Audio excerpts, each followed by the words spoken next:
Hello everyone, সবাই কেমন আছেন? আশা করি সবাই ভালো আছেন। আমরাও আজ অনেক ভালো আছি। এই যে আজ কিন্তু আমার বোনের জন্মদিন, তাই জন্য আমরা বের হয়ে গিয়েছি একটা কেক কিনতে। কেক কিনে নিয়ে গিয়ে ওকে সারপ্রাইজ দিব। তো এই যে আমরা এখন গাড়িতে উঠে নিরালার দিকে যাচ্ছি। ভাবছিলাম ডাকবাংলা যাব, বাট ওখানে একটু দূরে হয়ে যায়। নিরালাতে যদি ভালো কেক পাই, বেশি ভালো না, মোটামুটি ভালো। কারণ আগে একদিন একটা কেক নিয়েছিলাম, সেটা ভালো হয়নি, হয়তো অনেক দিন এনে রেখেছিল, এই জন্য একটু দেখে নিতে হবে। এই যে আমরা নিরালাতে চলে এসেছিলাম, আর এখানে এসেই কিন্তু এই যে কেকগুলো দেখছিলাম যে কোনটা নিব।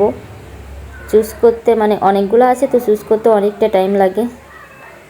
আমি এখানে ঘুরে ঘুরে দেখছিলাম, বাট একটা কেক পছন্দ হয়েছিল, ওটাই নিচ্ছিলাম। এই যে এই কেকটাই নিব, আর কি নিব সেটাই দেখছিলাম, আর কিছু বেলুনও নিয়েছিলাম। তো এই যে এখান থেকে আমরা চলে এসেছি ময়ূরী আবাসিকে। এখানেই বোনদের আসার কথা সবার। আমরা একটু আগে আগেই চলে এসেছিলাম। এই যে আমার হাজব্যান্ড কিন্তু হাঁটছিল সামনে। এখানে আমরা ওদের জন্য ওয়েট করব বসে বসে, তাই ছাড়া আর কী করব। ওদের আসতে একটু টাইম লাগবে। বিকেল টাইম, পরিবেশটা কিন্তু অনেক বেশি ভালো ছিল, প্রচুর লোক হয়েছিল। আজ তো ফ্রাইডে ছিল, তাই জন্য আমি বসে বসে কোনো কাজ পাচ্ছিলাম না, তাই জন্য এই যে একটু ভিডিও করছিলাম।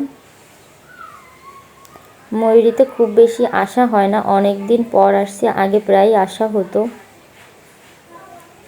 তবে এখানে আসলে কিন্তু অনেক লোকজন দেখা যায়, ফ্রাইডেতে প্রচুর লোকজন থাকে। এখনও আমরা ওয়েট করে যাচ্ছি, তারা তো এখনও আসে নাই। তো ফাইনালি এই যে বোনরা চলে এসেছিল। আসার পরেই আমরা একটু ঘোরাঘুরি করে চলে গিয়েছিলাম একটা নিলিবিলি ফাঁকা জায়গাতে। এইখানে আমরা কেকটা কাটবো। এই যে বোনের হাতে কেকটা কিন্তু অনেক বেশি সুন্দর ছিল। এখন বোন কেক কাটছিল, বাট ছুরি আনা হয়নি, তাই জন্য বোন কিন্তু হাত দিয়ে কেক কাটছিল। ভাবছিলাম বাড়িতে গিয়ে কাটবো, সেটা আর হলো না। এখানে বসেই বলছিল কাটি। তো এই যে বোন কিন্তু ফার্স্টে মনিকে খাইয়ে দিচ্ছিল, তারপর নিজে খাচ্ছিল। কেকটা কিন্তু অনেক বেশি সুন্দর ছিল, ভালো লেগেছে খুবই। তো আমরা এখানে সবাই মিলে কেক কাটাকাটি করলাম, খেয়েছিলাম। তারপর আমরা বের হয়ে যাব, বের হওয়ার আগে এখান থেকে আমরা কিছু খাবো।